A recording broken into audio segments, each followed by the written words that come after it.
Hey guys, so today we are looking at Batman, but more specifically what I want to do is I want to look at how McFarlane's releases have kind of changed and evolved and gotten better or possibly worse over time. So we are going to use the Nightfall Batman as our primary example, since it is, as of right now at least, the newest Batman that has come out. And I've got a few more Batman as well as a Bane to compare him to. So stick around and we're going to get right into it. So as far as packaging goes, nothing has changed at all. We still have literally the same exact type of box. We still have straps that hold in the limbs of the figures. On the back, we're still getting comic book art, and that's okay, but I think I would have liked to have seen some changes. So personally, I really hate these straps that hold in the figures still. I think it's kind of a pain in the butt, especially because, you know, once you start cutting them off, then they kind of get everywhere. And then sometimes when you have the figures in there for long enough that the pose that it's in can also potentially like warp the figure a bit, and then you got to heat it up to bend it back. It gets all kinds of weird. So I think that would be nice to see an improvement on. Otherwise, like the literal packaging itself in terms of how it looks still looks good. As long as they don't go the way of Hasbro and going with the windowless design, I think that's still probably the most important thing. Now let's go and open this guy up. The inclusion of the collectible trading card is always nice, but I do wish that we would have different art rather than what we have on the back. Anything else, but still obviously Batman related, would have been nice to see here. And then at least on the back now we're starting to get different stuff, because at the very beginning, every Batman card was basically saying the same exact thing. But there we go. They all still come with the, you know, really basic stand, which is nice that it at least includes it, because the Hasbros don't include those at all. But I think these are kind of hit or miss with people. I think it's still nice to have, but if I could trade it, I'd rather have an additional head or other accessories rather than just removing it altogether. And as far as accessories, we do get a couple of gripping hands. He already has fists on there. And then otherwise we have a single batarang. So that's okay. I think that's a little bit less than what we get with the Legends stuff, more or less, although there's obviously going to be some that really don't come with a whole lot either. I think one of my biggest gripes is that we still don't get alternate heads. McFarlane generally just releases another version with a different head, and that's kind of a huge pain in the butt. But now let's really look at the differences between some of the oldest ones and the current one. So this is Detective Comics 1000 Batman, and I believe this is one of, if not like the first Batman that he released once he got the license. Here we see him. He looks okay, but for me, you know, kind of right off the bat, you can see that the chest and the abdomen don't really line up that great, and it looks kind of weird. And we see that quite a bit in the earlier figures.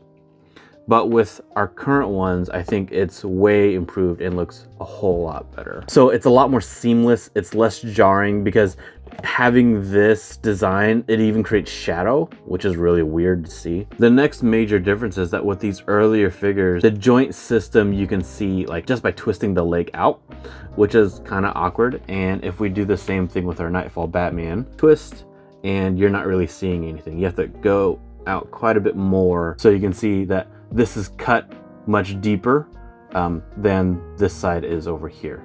So while obviously you still can't see it over here, you do need to extend it a good bit more just to see it. The next huge upgrade that we see between our oldest figure and our newest one are our wrist and ankle joints. So if you're looking at the wrist, you can see it's kind of a ball, and it works. I mean, technically it works and it's okay. I've never really liked the look of it too much, because it looks like it's weak looking, if that makes sense. And here is our current joint system, and it's a lot more seamless. It's a much better design overall. It still provides the same level of articulation, so we can go that way and that way, and then obviously his fist can spin around as needed. And then same with our ankle. It doesn't have that weird ball anymore, so it looks a lot more seamless than the original versions do. And also let's look at the head. So our head over here is, I would say, a good bit smaller than kind of the rest of the body, but McFarlane's done a really good job with our Nightfall Batman, and the proportions look much better overall. I think since the beginning of the line, McFarlane has had pretty strong sculpts overall, and the QC generally has been really good as well, and that continues with our latest release. Here is Rebirth Batman, just because I want to show that this was released, I believe, just last year, but we still have the ball joints at the ankle as well as at the wrist. This one is only, like I said, like just come out. And so we are still seeing McFarlane do improvements over time. And I think that's great to see. So while it is frustrating that McFarlane does continue to release a lot of Batman figures, and at my last count, I think we had over 70 Batman figures and only 20 Superman figures. And I think I did that count like earlier this year, which is a lot. I think it's nice to see that he is definitely still doing his best to make quality improvements, and I think that's there. And just a quick comparison of Rebirth Batman and Nightfall Batman in case you wanted to see that.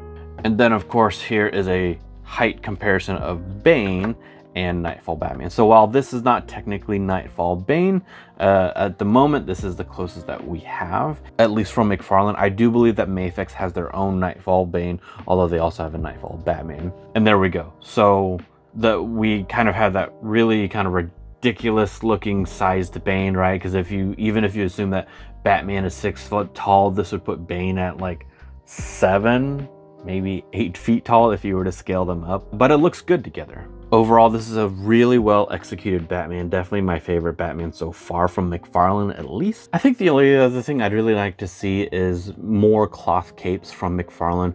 Well, so far the cloth capes that he's done haven't been very good, but that's why I think I'd like to see him do more, because I think he could do some really, really cool ones if he really wanted to. So I'll probably do a custom one on this one, so subscribe if you want to see that. And otherwise, if you really like Batman, then you should check out my 1989 knockoff versus the real thing that I'll link right here.